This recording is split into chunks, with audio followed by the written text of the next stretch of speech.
Hello, everybody. I'm gonna pause and just chat for a couple minutes while we wait for a couple people to come on. This is our Facebook training we've had planned for a little bit about our heart healthy quiz. I apologize ahead of time for any extraneous noise, but I have some folks in here who are rewiring part of my living room. Hi, Denise. And so might be a little bit noisy, as well as children and dogs that are likely to to interrupt us. But hey, it is what it is, right? Okay, so let's get started a little bit. I am super excited about this. I think this is a good one today. I've got a neat mini quiz to give yourself a checkup on how you're really doing with your heart self-care, and your answers might surprise you. So before I jump into the quiz, for those of you who don't know me, I'm Dr. Heather Hammerstedt. I am an emergency medicine physician and a lifestyle medicine physician. I help women cut through the BS around weight and nutrition to find what and when to eat, and the mindset around their value and their story around who they are in the world and how food plays into that, to get real sustainable long-term health with a side effect of weight wellness, using the evidence of lifestyle medicine and neuroplasticity. And of course, as always, if anyone wants to hop onto a life-changing call with me to talk about your specific situation, I will drop it in here into the comments for you, and you can take a note of that, copy it, and paste it somewhere. So if you are watching live with me right now, write live in the comments, because I want to know that you're here, and I'm not just talking to myself. And if you're watching the replay, write replay, because you know that Facebook hides stuff from us, and the more engagement there is in the comments, the more likely your friends and colleagues are going to be able to see this training. So February is all about the heart. I mean, it's Valentine's Day, right, in a few days. Plus, in the United States, it also happens to be Heart Awareness Month. So heart disease is the #1 killer in the United States and in many countries around the world as well, including Australia and major parts of Europe. Here's another stat that may seem super shocking to you. According to the American Heart Association, about 80% of all cardiovascular disease can be prevented. And according to lifestyle medicine data, this is what I do, almost 80% of all of our chronic diseases are preventable. Can you believe that? I mean, that's amazing, right? 80%. So that is why this assessment is so important. Hi, Rachel. Hi, Karen. And yeah, hi, Denise. I'm glad you're here live too.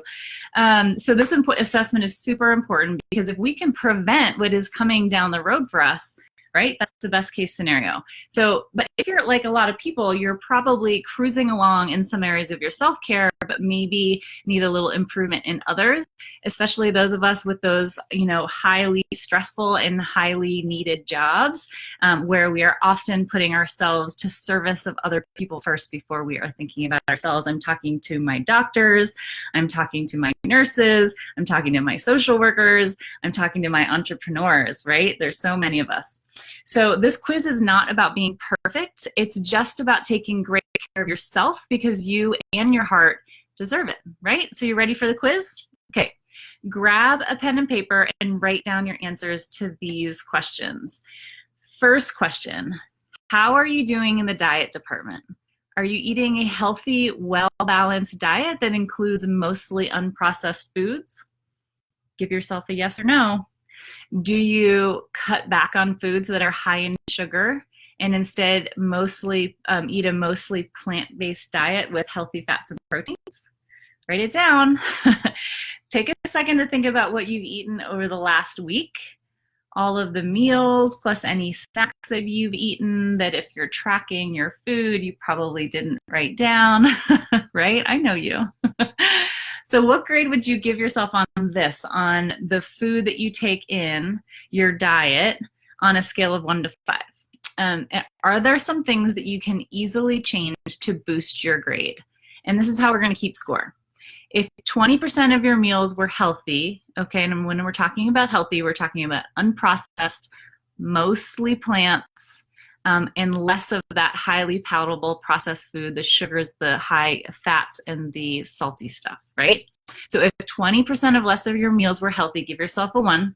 If about 20 to 40% of your meals were healthy, give yourself a 2. If about 40 to 60% of your meals were healthy, give yourself a 3. If about 60 to 80% of your meals were healthy, give yourself a 4. And if 80% or more of your meals were healthy, give yourself a 5. Okay, you got that? Hi, Tony. Hi, Peggy. Hi, Karen. Hi, Whitney. Okay, so remember, this is not about being perfect. It is about being honest. Nobody else is going to see this, right?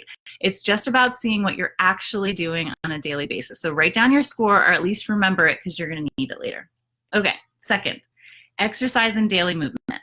Nearly every health organization recommends you get at least 30 minutes of exercise most days of the week for heart health.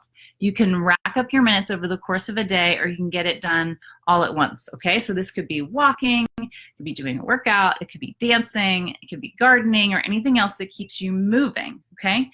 Really interesting, before I get into the score, let me digress. Did you know that there is all-cause mortality associated with sitting? Is that interesting? So if you have a sitting job, just getting up every 20 minutes and motivating around a little bit and coming back and sitting down. So trying to maybe just going to get yourself some fresh water or something like that could really make a change in your overall cause of death. I mean, really fascinating. Okay, so here's how to score your activity. Hi, Devin. Okay, 20 minutes or more of intentional exercise, a brisk walk counts as activity for the purposes of this quiz, okay? If you have only been active one day in the last week, give yourself a 1. If you've been active for 2 days in the last week, give yourself a 2. If you've been active for 3 days in the last week, are you getting the trend? Give yourself a 3. If you've been active for 4 days in the last week, give yourself a 4. If you've been active for 5 or more days in the last week, give yourself a 5. Who is feeling brave and wants to drop their score into the comments? And remember, drop a live if you're here live so we can get some engagement up so your compadres can see this. If you're watching on a replay, drop a replay. And who wants to share their score? So far, we've gone through diet, we've gone through exercise. So give yourself that score on a scale of 1 to 5. Okay, 3, sleep. Who doesn't love to sleep, right? Studies show that getting less than 7 hours of sleep a night on a regular basis is linked with all sorts of ailments that are tied to heart disease, stress, inflammation, high blood pressure, and weight gain. I'm going to do a training here soon about just sleep and its relation to weight, because it is super, super interesting. It has a lot to do with your insulin and cortisol, as well as other neurochemicals. For right now, I'm going to stop myself from getting nerdy, and we'll continue. So sleep is linked, that 7 hours of sleep, stress, inflammation, high blood pressure, weight gain, all of that is tied to cardiovascular disease.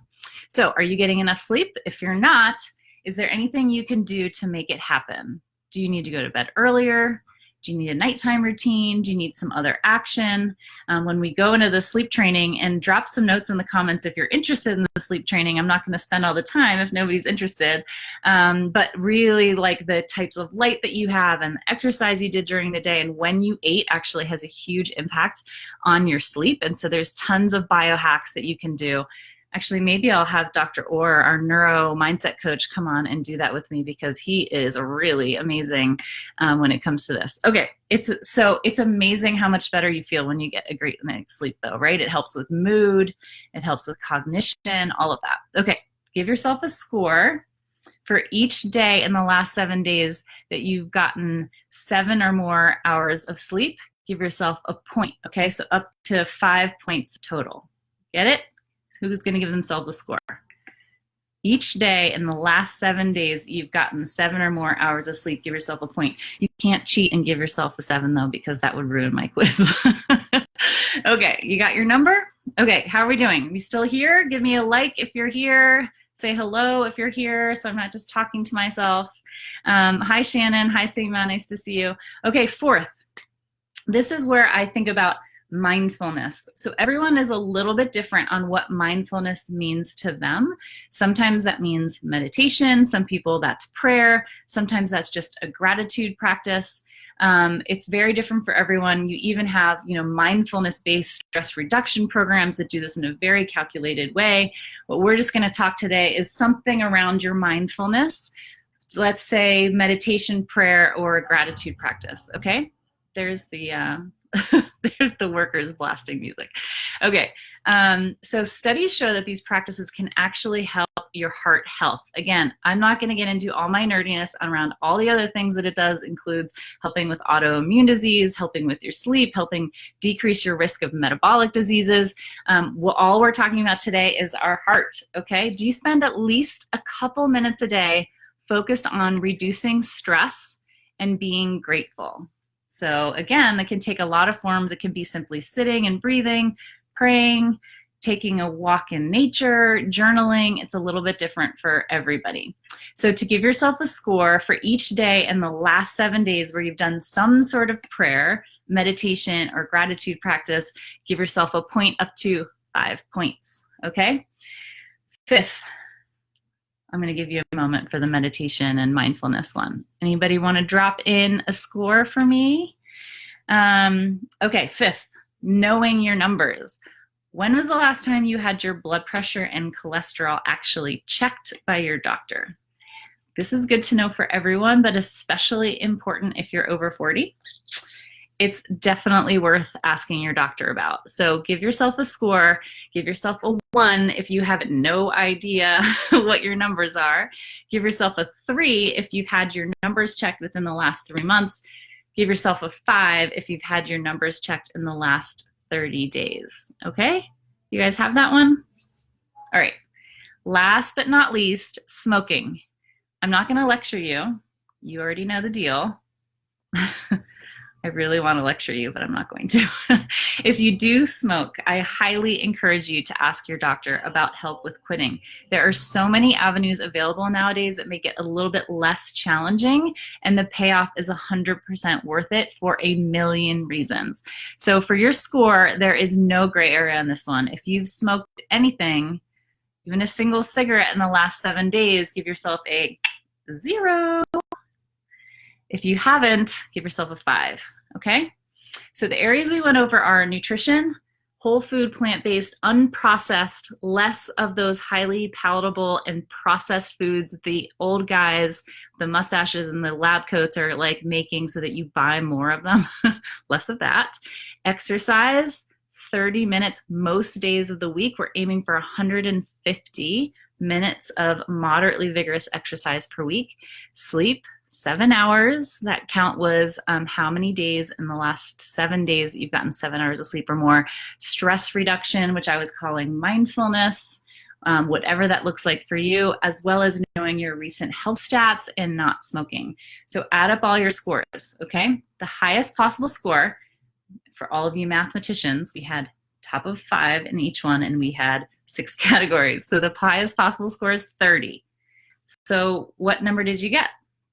How did you do? Who wants to post it? Huh? We got Andrea, Nancy, Annie, and Corey have all joined. So who wants to post their number? Okay. If you scored over 25, that's amazing. Good for you. If you gave yourself a score below 25, your chances are you have an area or 2 that you need to work on to bring that overall number up. Remember, this is not for all of you like serial students out there like me. This is not about passing the quiz. It's about feeling healthier, more energized, and getting the most out of your days. And most importantly, creating some heart health for yourself so you can be here to run around with your kids and your grandkids and like have a fantastic life, okay? So maybe you're doing amazing with sleep and exercise, but you want to improve in the areas of nutrition or mindfulness or mindset or vice versa. It's time to come up with an action plan. If anyone was with me in January where all I did was talk about action plans and how to set goals and how to follow through them and how to tell yourself that you are worth following through on your action plan, if you did not see any of those, go back into my January lives and trainings. So as I mentioned earlier, this is not about being perfect. It's about being honest with yourself about where you are, pulling your thoughts about what your worth is out of your subcortex and into your cortex so that you're actually aware of what you're telling yourself about who you are and how you choose to fuel and live your life. It's not about being perfect. It's about the strategies to make self-care an enjoyable part of your lifestyle and taking great care of your heart. It's Heart Month, right? It's February. So if you're looking for a sounding board or coaching, I'm here for you. I can help you come up with your strategies that work for your lifestyle. Listen, I'm a lifestyle medicine doctor. I do consultations in Idaho, in Oregon, and in California. We have a 12-week transformational weight wellness program where I have a team of weight coaches and mindset coaches who are here to personally coach you in your life to get you what you need. If you're looking to change your life forever, get rid of sugar, processed food, rewire and master your brain, and lose weight for the last time in a proven system that works, no more of this BS, it's up to you to motivate to get on a call with me yesterday to make that happen. So stop thinking you aren't worth it or letting food or sugar or food control your brain. Show up for yourself, take control of your life. Here's the link again to get on the phone with me. And I am super excited to tell you this. You are worth it. You are worth it. Okay? Hi, Tara. Whitney, didn't get to score because I'm at work. Overall, my score will be less than 25. Well, sister, let's make it happen. Denise, 25. You're right on the cusp there. Good for you. All right. Thank you, everybody, for watching. I appreciate your support more than you know. I have a couple of references that I'm going to drop into the comments from WebMD and from Harvard, my alumni university, on some of this heart health stuff. But again, you are worth this. Go get your life. Show up for you in every choice that you have on how you decide to change the life skills that you need to maintain your health, prevent and reverse disease, and get to the body and mind that you want. You want to get on the phone and hear how we can change your life? I'm here for you. Cheers.